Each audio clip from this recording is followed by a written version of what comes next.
여러분들 반갑습니다. 부동산 공시법을 담당하는 목회수입니다. 여러분들과 같이 지금 입문과정을 공부를 하고 있죠. 우리는 지금 등기 파트를 공부를 하고 있고 등기 파트의 제2장의 등기 설비입니다. 이 등기 설비는 그냥 쉬운 표현으로 하면은 등기부를 공부를 하는 거예요. 그래서 우리가 지난 시간에 앞 시간에 무엇을 배웠냐 할 때 우리나라는 토지와 건물은 별개입니다. 그 말은 하나의 토지가 있다면 이 토지 등기부가 있다 이 말이에요. 그럼 여기에 건물이 있다면 이 건물 등기부가 별도로 있어요. 그래서 토지 등기부와 건물 등기부 이렇게 나눕니다.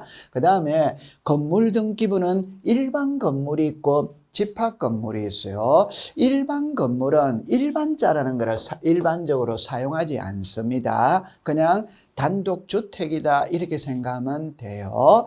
이 집합 건물은 아파트를 이야기하죠. 그래서 아파트와 빌딩, 여러분들 강남대로 양 사이드에 수많은 빌딩이 있죠. 그런 게 전부 다 집합 건물입니다.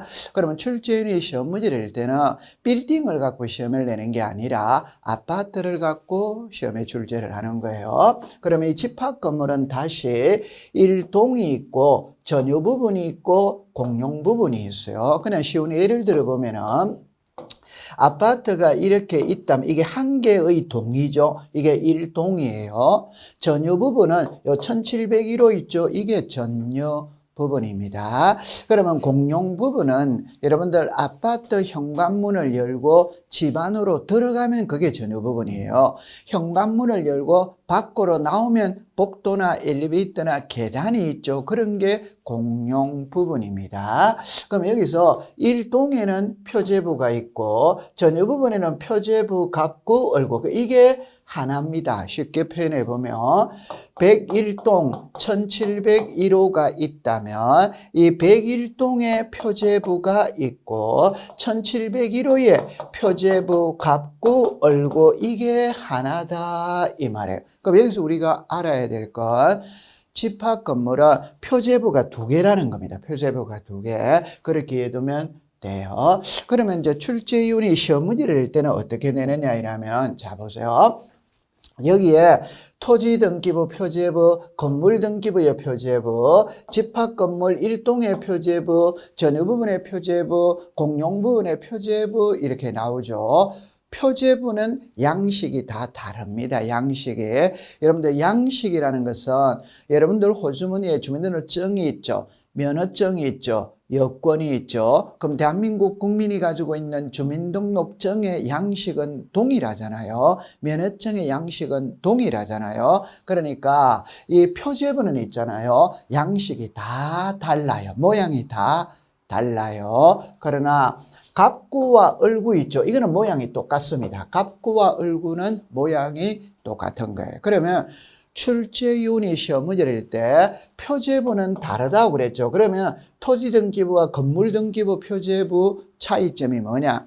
집합 건물 등기부 1동과 전유 부분 표제부 차이점이 뭐냐? 이 차이점을 갖고 시험에 출제를 하는 거예요. 올해 34회도 여기서 지문으로 띄웠습니다. 그러면 이 위에 토지 등기부의 표제부와 건물 등기부의 표제부는 시험하고 관계가 없습니다. 그러면 시험에 출제를 할 때는 집합 건물을 내는 거예요. 그럼 집합 건물 이 1동의 표제부와 전유 부분의 표제부의 차이점이 뭐냐? 이게 시험에 출제를 합니다. 그러니까 우리가 아파트 등기부에 1동이 있고 전유 부분이 있고 여기에 표제부, 갑구, 얼구가 있거든. 이 표제부의 차이점이 시험 문제다 이 말이에요. 그 다음에 갑구와 얼구는 양식이 같다고 그랬죠. 그러니까 시험에 출제를 안 해요. 그러면 이 표제부와 갑구, 얼구의 차이가 뭐냐? 표제부와 갑구, 얼구의 차이가 뭐냐? 이걸 갖고 출제인이 시험 문제를 출제를 하는 겁니다. 그러면 여러분들 여기에 보니까 이렇게 나와 있네요. 그죠? 자, 여기에 표제부 이렇게 먼저 나오죠. 그럼 표제부 먼저 나오면은 자, 기본이 잘 되어 있어야 돼요. 앞 시간에 우리는 배울 때 이렇게 배웠어요. 등기부는 부동산 표시와 권리 관계를 공시한다고 했죠. 그럼 이 권리 관계가 소유권이 있고 소유권 외가 있다 이 말이에요. 그럼 여러분들 등기부가 있다면 이렇게 되어졌어요. 그럼 등기부가 있다면 이걸 세 부분으로 나누는 거예요. 여러분들 우리나라에 지도가 있죠. 이 지도를 북부지방, 중부지방, 남부지방 이렇게 나눌 수 있죠. 사람의 신체도 상체, 하체 이렇게 나눌 수 있어요. 등기부도 세 부분으로 나누어요. 나누면서 맨 위를 표제부라고 불러요. 중간에 있는 걸 갑구라고 불러요. 갑구. 아래에 있는 걸 얼구라고 부른다. 이 말. 그러면 이렇게 가는 거예요. 이렇게 가는 거예요. 그 말은 부동산 표시는 등기부, 표제부에다가 기록을 한다. 소유권에 관한 사항은 등기부, 갑구에다가 기록을 한다. 소유권 외에 은행의 저당권이 설정이 되어 있는지 전세권이 설정이 되어 있는지는 등기부 얼구에 기록을 한다. 그래서 표제부, 갑구, 얼구, 부동산 표시, 소유권 이외 이렇게 정리해두면 돼요. 그러면 여러분들 이거를 또 다른 각도로서 이야기를 해보면 자 보세요. 부동산 표시죠. 권리 관계죠. 소유권이 있고 소유권 외가 있거든. 그럼 부동산 표시는 토지의 표시가 있고 건물의 표시가 있죠. 우리나라는 토지와 건물은 별개라고 그랬잖아요. 그럼 토지의 표시가 소재, 지번, 지목, 면적이에요. 이게 토지의 표시예요.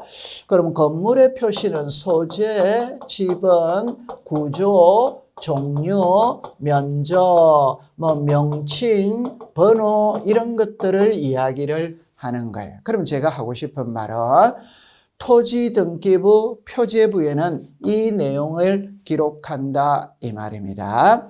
건물 등기부 표제부에는 위 내용을 기록한다 이 말이에요. 그러면 여기서 등기부를 보니까 토지의 표시 이렇게 나와 있죠. 그 말은 토지 등기부 표제부다 이 말이에요. 그럼 여기서 표제부 일할 때 여기에 1, 2, 3, 4 항상 우리가 번호를 이렇게 쓰죠. 1, 2, 3, 4 표제부에서 1, 2, 3, 4는 표시번호라고 부르는 겁니다. 1, 2번호. 우리가 은행에 가면은 순번 대기표라는 게 있잖아요. 그죠? 1, 2, 3, 4 그 은행에는 순번 대기표라고 부르죠. 등기부 표제부에서 1, 2, 3, 4는 표시번호라고 부르는 겁니다. 그 다음에 접수는 그냥 여기에 1996년 3월 3일 날 접수했다 이 말이에요. 소재 지번이죠. 서울특별시 강남구 삼성동 이게 소재죠. 그죠? 102 지번입니다. 그럼 여러분들 주소라는 게 있고 번지라는 게 있죠. 자 보세요. 여기는 소재라고 썼죠. 여기는 주소라고 썼죠. 결론은 사람을 기준으로 하면은 주소라고 이야기를 하고 부동산을 기준으로 하면은 소재라고 이야기합니다. 소재지 이라면 부동산이 자리 잡고 있는 위치를 말하는 거예요. 주소지는 말 그대로 사람이 사는 곳을 주소지라고 이야기합니다. 그 다음에 번지는 사람을 기준으로 하는 거예요. 우리가 100번지, 101번지 이런 건 사람을 기준으로 하고 지번은 토지를 기준으로 하는 겁니다. 토지의 지번이 몇 번이냐 그러니까 번지를 거꾸로 읽으면 지번이 되죠. 사람을 기준으로 하면은 번지, 부동산을 기준으로 하면은 지번 이렇게 하면 돼요. 그다음에 지목은 되죠. 사람이 생활하는 곳이 지목이 돼. 지번 지목이 되죠. 면적이 500제곱. 그럼 여기서 보니까 소재, 지번, 지목, 면적. 그러니까 이게 토지의 표시예요. 그러면 토지 등기부 표제부에는 소재, 지번, 지목, 면적을 기록한다. 이렇게 이해하면 되는 거예요. 그럼 이제 더 올라가 보니까 이제 건물이 나오죠. 그럼 여기 보니까 건물의 표시 이렇게 해놨죠. 이거는 건물 등기부 표제부다 이 말입니다. 그럼 여기서 보니까 소재, 지번, 건물 번호 이래놨죠. 오늘날에는 건물은 번호가 있죠. 뭐 101호, 201호, 301호 이런 번호가 있어요. 그러니까 서울특별시 강남구 삼성동은 소재입니다. 100은 지번입니다. 번호가 만약에 301호 번호가 있다면 번호를 써주면 되는 겁니다. 그 다음에 건물의 내역이 나오죠. 그럼 여기서 목조, 기와 이걸 구조라고 이야기하는 거예요. 단층주택 이걸 종류라고 이야기하는 거예요. 200제곱은 면적이에요. 그럼 여러분들 구조라는 것은 두 개만 딱 알면 돼요. 건물을 무엇으로 지었느냐. 오늘날 대도시의 건물은 전부 다 콘크리트로 집을 지었어요. 그 콘크리트 속에 철근이 박혀져 있죠. 이런 걸 철근 콘크리트 구조라고 이야기를 합니다. 안동에 가면 하회마을이 있죠. 그거는 한옥집이죠. 그건 흙으로 지었고 나무로 지었고 지붕이 기와로 되어 있잖아요. 그런 걸 목조, 기와, 구조 이렇게 이야기를 해요. 그러면 구조는 두 개만 딱 기억하세요. 하나는 철근 콘크리트, 하나는 목조, 기와 이렇게 기억하면 됩니다. 단층주택은 종류입니다. 종류. 그 말은 단독주택, 연립주택, 다세대주택, 아파트, 빌딩 이런 거를 건물의 종류라고 이야기를 합니다. 그러면 200제곱은 면적이죠. 그죠? 그러면 여기들 정리를 다시 하면 토지의 표시는 소재, 지번, 지목, 면적 이렇게 됐다 이 말. 그 건물의 표시는 소재, 지번, 구조, 종류, 면적이잖아요. 그럼 여기서 차이가 뭐냐면 지목은 토지에서 사용하는 용어이다 이 말입니다. 구조와 종류는 건물에서 사용하는 용어이다 이 말이에요. 그래서 지목이라는 말이 딱 나오면 이거는 토지를 말하는 것이고 구조와 종류가 나오면 이거는 건물의 종류를 이야기하는 것이다. 그렇게 생각하면 되는 겁니다. 자, 그렇게 기억을 해 두시고 그러면 여러분들이 이제 여기에서 자, 이거를 잠깐 한번 보고 갈게요. 이거는 표제부죠. 자, 이제는 갑구입니다. 갑구. 그럴 때 표제부의 1, 2, 3, 4는 표시번호라고 부릅니다. 이 말. 그럼 여기는 갑구죠. 갑구의 1, 2, 3, 4는 순위번호라고 부르는 거예요. 그러니까 차이가 난다. 이 말. 표제부의 1, 2, 3, 4는 표시번호, 갑굴구의 1, 2, 3, 4는 순위번호. 그러면 여기 갑구, 을구 이렇게 보면 여러분들이 잠깐만 이래 보죠. 제가 좀 전에 표제부는 다 다르다고 했어요.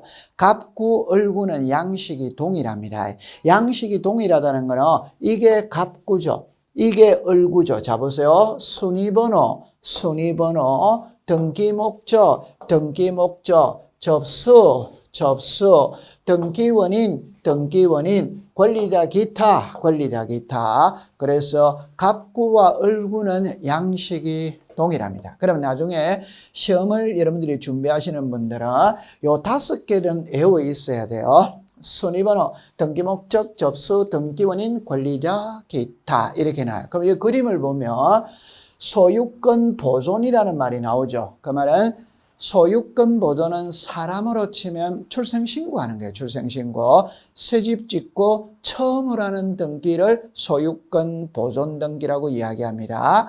그러면 출생신고는 평생에 한 번밖에 없죠. 그럼 소유권 보존 등기도 평생에 한 번밖에 없는 거예요. 그 다음에 이게 접수는 2022년 3월 1일 날 등기를 접수했고 접수 번호는 337호다 이렇게 하면 돼요. 그러면 이제 소유자가 송년하다 이렇게 나오는 거예요. 그러면 이제 두 번째 거를 보니까 소유권 이전이죠. 그러면 여기 김현주 이렇게 나와 있죠. 그 말은 송윤아가 김현주에게 2023년 7월 1일 날 매매를 했다 이 말. 하고서 소유권 이전 등기 신청은 7월 3일 날 등기를 신청했다 이 말이에요. 하니까 자 접수번호 제 5679호에 접수번호를 준다. 그럼 이거를 읽을 때는 뒤에서 앞으로 읽어가는 게 더 이해가 빠릅니다. 자 보세요. 송윤아와 김현주가 2023년 7월 1일 날 매매를 했고 2023년 7월 3일 날 소유권 이전 등기를 신청했다. 신청하니까 접수번호 제5679를 주더라. 여러분들 접수번호가 순번대기표잖아요. 순번대기표. 그래 생각하면 되는 거예요. 자, 그 다음에 이제 시험에 이제 어려운 게 이제 이게 어려워요. 일동과 전후 부분이에요. 자, 여러분들 다시 이야기하면 자, 글자를 볼게요. 서울특별시 강남구 삼성동 100번지 레미안 아파트 101동 1701호가 있거든. 아파트예요. 그럼 이게 101동이 있죠. 이게 표제부예요. 표제부. 1701호가 있죠. 여기에 표제부 갑구 얼구예요. 그래서 일반적인 토지나 건물은 표제부가 1개입니다. 그러나 집합건물, 아파트는 표제부가 2개입니다. 2개. 그래서 101동에 표제부가 있고 101동 1701호의 표제부가 있다. 그래서 101동을 우리가 1동의 표제부, 1701호의 표제부를 전후 부분의 표제부입니다. 그러면 이 2개는 차이가 있는 거예요. 여러분들 상식으로 생각하세요. 내용이 동일하다면 표제부가 2개일 필요가 없겠죠. 그죠? 내용이 다르기 때문에 표제부가 2개입니다. 그러면 먼저 이거를 여러분들 이제 이렇게 합니다. 1동이 있죠. 여기에 1동이 있어요. 여기에 1701호가 있죠. 이게 전후 부분에. 자, 여기서 중요한 거는 아파트는 표제부가 2개입니다. 2개인데 이걸 다시 또 상하로 나눠요. 상하로. 그럼 상하로 나눈다 이럴 때 여기에 상, 여기에 하, 여기에 상, 여기에 하 이렇게 또 나누는 거예요. 그러면 표제부가 2개고 이 표제부를 다시 상하 2개로 나눠요. 그러면 왜 이렇게 나누는데 그거는 여러분들은 이제 제가 이렇게 정리합니다. 우리나라는 토지와 건물은 별개거든.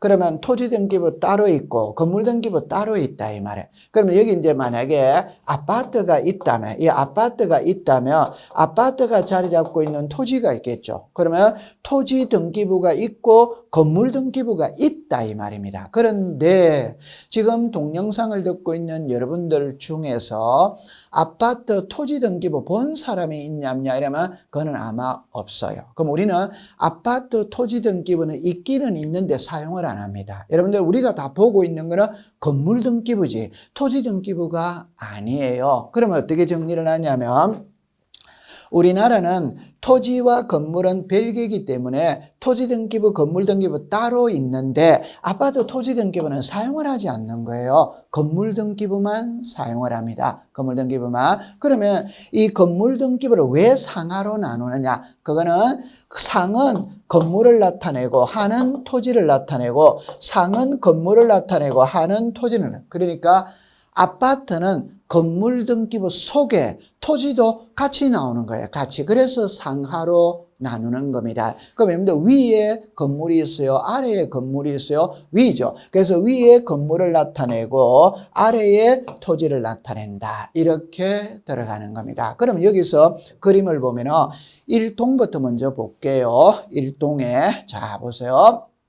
여기에, 여러분, 여기서 여기까지가 하나입니다, 하나. 그럼 여기서 1동 이렇게 나와 있죠. 이게 상단이에요, 상단. 대지권의 목적인 토지의 표시 이래 나오죠. 이게 하단이에요. 지금 이게 등기부 하나입니다, 하나인데 상하로 나누는 거예요. 그럼 이걸 조금 더 쉽게 이야기를 해보면 이렇게 이야기를 합니다. 만약에 아파트가 이렇게 있다면 자 이게 토지가 있겠죠. 자 보세요. 여기 건물 있죠. 이 건물을 나타내는 게 이거예요. 그럼 여기에 토지가 있죠. 이 토지를 나타내는 게 이거예요. 그럼 이거를 읽을 때는 토지를 먼저 읽으면 돼요. 그럼 여러분들 여기서 잠깐 볼게요. 한번 읽어볼게요. 서울특별시 강남구 삼성동 100번지 외 1필지 위에 레미안 아파트 101동이 자리 잡고 있다. 이 아파트는 철근 콘크리트 슬레이트 지붕 5층 아파트이고 1층의 면적이 700제곱이고 5층의 면적이 700제곱 이다. 이렇게 나오는. 그러면 여기 5층 아파트죠. 이게 33층 아파트가 될 수도 있죠. 그럼 이걸 33층까지 다 씁니다. 여기도 5층이니까 1층, 2층, 3층, 4층, 5층 다 쓰죠. 그죠? 33평 아파트, 33층이라면 1층부터 33층까지 전부 다 쓰게 돼 있어요. 그러니까 우리가 이런 표현이 있죠. 뭐 이하동, 상동 이런 거는 안 됩니다. 문서를 작성할 때는 정확하게 작성을 해야 돼요. 이렇게 되어지는 거예요. 그래서 여러분들 꼭 기억할 때 이 건물 등기부가 이거고 됐습니다. 그럼 이 일동이 자리 잡고 있는 토지가 나타내는 게 이거다. 이래 생각하면 되는 거예요. 그럼 여기서 우리가 이제 암기를 해야 될 거. 대지권의 목적인 토지의 표시는 일동 표제부에다가 기록을 한다. 이렇게 생각하면 되는 겁니다. 자, 그럼 이제 전유 부분이에요. 자, 전유 부분입니다. 그럼 여러분들 여기에 전유 부분이 이렇게 나와 있죠. 그럼 이게 이렇게 되어졌어요. 그럼 이게 상단이고 이게 하단이에요. 자, 여기서 이제 봅니다. 아파트가 이렇게 있다면 좀 전에 우리가 배웠던 것은 일동하고 토지를 배운 거예요. 이제는 전유 부분이니까 이게 1701호입니다. 1701호에 1701호예요. 그럼 요 1701호를 나타내는 게 이거다 이 말. 그 다음에 요 1701호에 사는 사람이 토지를 사용할 수 있겠죠. 그 토지를 사용할 수 있는 권리를 나타내는 게 아래예요. 아래. 그럼 여기서 여러분들이 보면 이렇게 나와 있죠. 소유권이 대지권이다 이렇게 나오죠. 그 말은 여기에 사는 주민들은 이 땅을 소유권으로서 사용하고 있다 이 말이에요. 그러면 이 소유권은 여기에 사는 주민들이 이 땅을 단독 소유하느냐, 공동 소유하느냐, 공동 소유하죠. 공동 소유하면 지분이 있겠죠. 그럼 여기 보니까 5000분의 77 일어났죠. 그 말은 이 땅의 면적이 5000이고 그 중에 1701호가 77만큼 지분을 가지고 있다. 이렇게 읽어지는 겁니다. 그럼 여기서 요 상단에는 전유 부분 건물을 표시하고 하단에는 대지권을 표시. 여러분 대지권은 나중에 가면 우리를 많이 괴롭힙니다. 그냥 오늘은 첫 시간이니까 그냥 가볍게 대지는 땅을 말합니다. 그럼 토지에 대해서 갖고 있는 권리를 말하는 거예요. 그러니까 여기에 사는 사람들 이 땅을 대지권, 이 땅을 소유권으로서 사용하고 있다. 이렇게 정리하면 되는 겁니다. 그러면 저는 지금 등기부를 보고 있는데 이걸 공부를 가장 잘하는 방법은 여러분들 지금 자기 집 있잖아요. 자기 집에 등기부 등본을 한 통 발급하다 보는 겁니다. 남의 집 등기부를 보면 해독하기가 어려울 수 있죠. 그죠? 그러나 자기 집 등기부는 누구나 해독이 가능하잖아요. 그러니까 자기 집의 등기부 등본, 건축물 대장, 토지 대장 이걸 한번 발급을 받아보는 겁니다. 여러분들 주민등록 등본 발급받죠? 가족관계 증명서 발급받죠? 똑같은 이치입니다. 등기부 등본 한 통 발급받아 보면 되는 거예요. 자, 그 다음에 이제 반출로 가는 겁니다. 그럼 여러분들 여기서부터는 이제 무엇을 배우느냐 하면 이거를 배웁니다. 등기부를 있잖아요. 반출할 수 있냐냐, 보존할 수 있냐냐. 그럼 여기서 열람, 발급하는데 어떠느냐 이래 놉니다. 그럼 여러분들 반출은 상식적으로 생각을 하세요. 핵심은 관공서 안에 있는 장부가 관공서 밖으로 함부도록 반출할 수 있냐? 그건 당연히 안 되는 겁니다. 그러나 전쟁이나 천재지변이 일어났다면 안전한 장소로 피신을 시켜야 되기 때문에 나갈 수 있을 거예요. 그러면 전쟁, 천재지변 이외에 나갈 수 있냐면 신경 쓰면 됩니다. 자, 그럼 여기서 이제 중요한 거는 등기부도 종류가 한 개이라면 문제가 될 게 없어요. 종류가 여러 개가 있대요. 여러 개. 그럼 여기를 보니까 이렇죠. 등기부라는 말이 나오죠. 그럼 여기는 등기부의 부속 서류라는 말이 나오잖아요. 글자가 벌써 틀리는 겁니다. 등기부, 등기부의 부속 서류 글자가 틀려요. 그러면 이 등기부는 이 두 개는 답이 동일합니다. 그러니까 등기부는 전쟁 천재지변이 일어난 경우를 제외하고는 반출이 안 돼요. 등기부의 부속 서류도 역시 전쟁 천재지변이 일어난 경우를 제외하고는 반출이 안 되는 거예요. 그럼 여기를 보니까 이래 나왔죠. 신청정보 그 밖에 부속 서류. 그러니까 글자의 차이를 답을 가지고 가야 되는 거예요. 글자의 차이. 하나는 등기부를 묻는 것이고 하나는 신청 정보를 묻는 것이고 요 신청 정보가 우리말로 말하면 신청서입니다. 신청서. 여러분들 서는 종이죠. 정보는 컴퓨터죠. 그러니까 우리나라는 지금 과도기에 있거든. 종이의 시대에서 컴퓨터 시대로 넘어가는 데냐. 그래서 지금은 전부 다 대다수가 컴퓨터 전산화가 다 되어져 있어요. 그래서 신청 정보입니다. 그럼 이거는 법원의 명령 촉탁이 있거나 수사기관이 발부한 영장에 하여 반출하는, 압수하는 경우에는 반출할 수 있다. 그럼 여기서 핵심은 두 개를 먼저 구분합니다. 하나는 등기부와 부속 서류를 묻는지, 신청 정보 그 밖의 부속 서류를 묻는지 제목 정도 기억해두면 되는 겁니다. 자, 그 다음에 이제 열람 발급이네요. 그죠? 여기는 여러분들이 종류를 일단 이렇게 한번 해볼게요. 자, 보세요. 여기는 등기 기록입니다. 여기는 등기 기록의 부속 서류예요. 여기는 신청 정보 그 밖의 부속 서류예요. 글자가 벌써 틀리는 겁니다. 그러면 여러분들 잠깐만 이 글자를 한번 볼게요. 자, 글자를 한번 보도록 하죠. 글자를 봅니다. 등기부라는 말이 있고 등기 기록이라는 말이 있어요. 이거는 엄격히 말하면 차이가 납니다. 여러분들 등기부라는 것은 여러분들 법학 시간에 부자가 들어가는 거는 가계부, 출석부, 지적공부, 등기부, 부자가 들어가는 거는 장부입니다. 장부. 그러니까 여기 등기부라는 것은 전체를 말하는 거예요. 우리나라의 등기소에 보관되어 있는 등기부, 오늘날의 등기부는 컴퓨터 전산화되어 있거든. 그러면 그 컴퓨터 기계 자체가 등기부예요.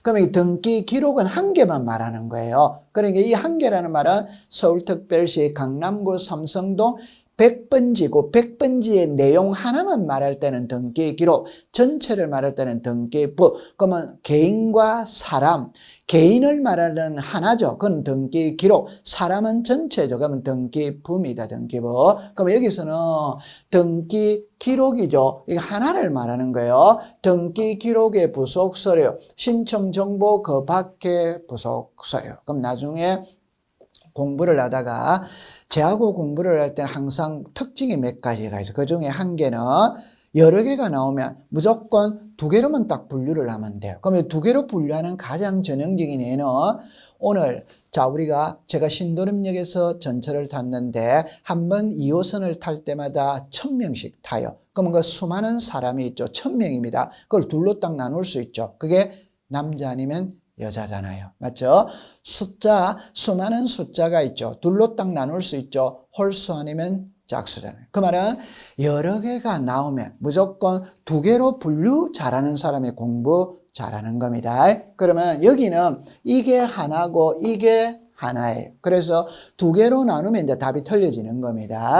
등기 기록은 누구나 열람 발급 받을 수마다 있다. 그러면 우리나라의 공시지가가 가장 높다고 하는 신세계 이명희 회장의 자택, 누구나 등기 기록 열람 발급이 되는 겁니다. 그러나 등기 기록의 부속 서류, 신청 정보 그 밖의 부속 서류는 이해관계 있는 부분에 한하여 뭐만 된다? 열람만 되는 거예요. 그러면 이거는 발급이 안 되는 거예요. 열람만 되는 겁니다. 그런 차이점을 기억합니다.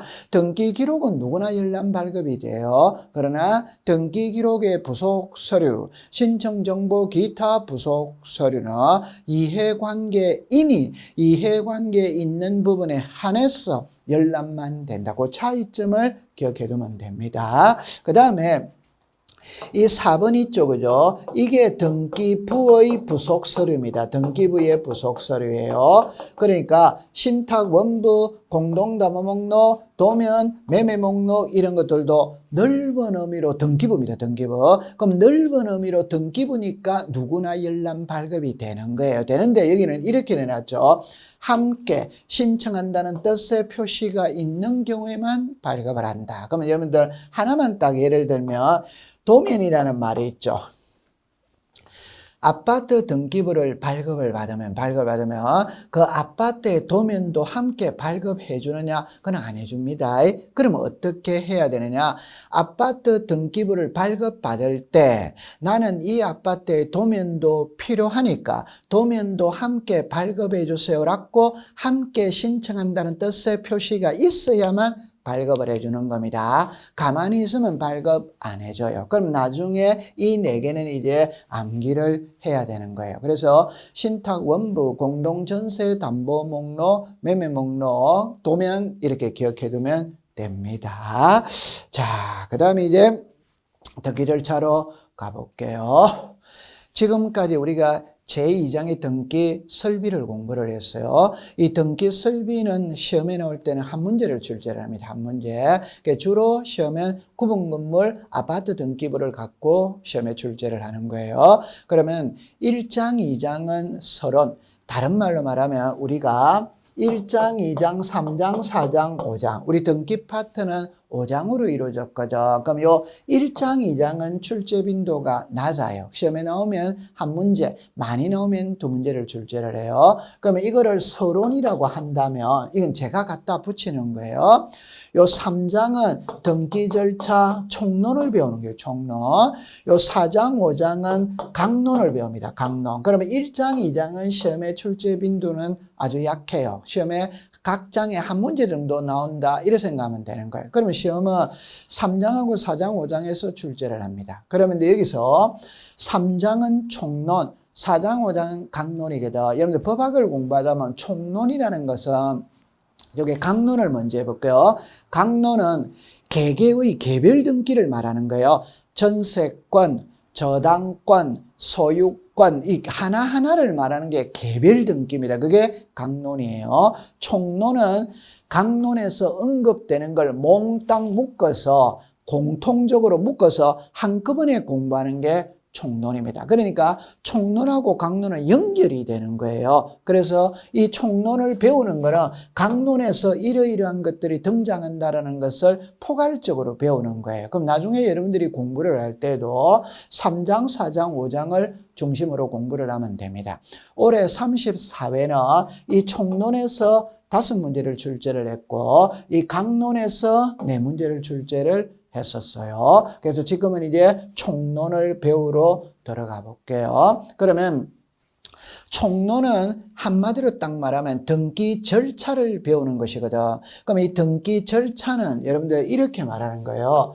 신청이 있다, 접수가 있다, 심사가 있다, 등기 실행이 있다, 등기 완료가 있어요. 그러니까 등기가 어떤 순서와 절차에 의해서 이루어지느냐. 자, 제일 먼저 갑하고 을하고 이 집을 사고 파는 매매를 합니다. 그 매매를 했다면 소유권 이전 등기를 신청해야 되겠죠. 그러면 등기 신청에 필요한 서류를 갖추어서 등기소에 제출하는 게 신청입니다. 등기관이 이걸 탁 받아가죠. 이게 접수입니다.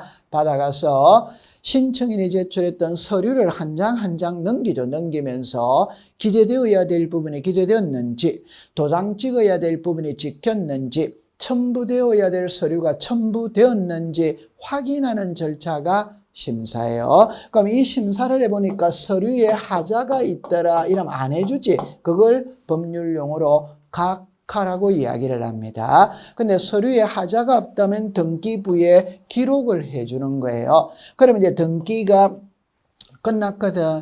끝났다면은 세 군데와 관계가 있습니다.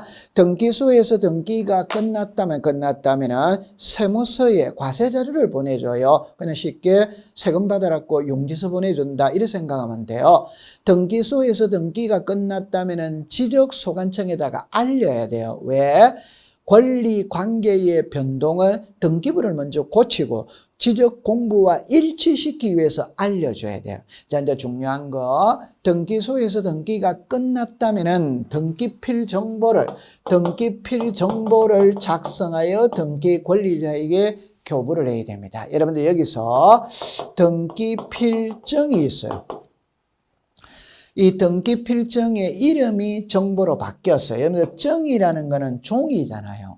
정보라는 것은 전산하잖아요. 같은 용어인데 종이라고 부를 때는 등기필정, 컴퓨터 용어로 부를 때는 등기필정보. 그러면 여러분들 이 밑에 거를 여러분들 딱 보면 이렇게 생각하죠.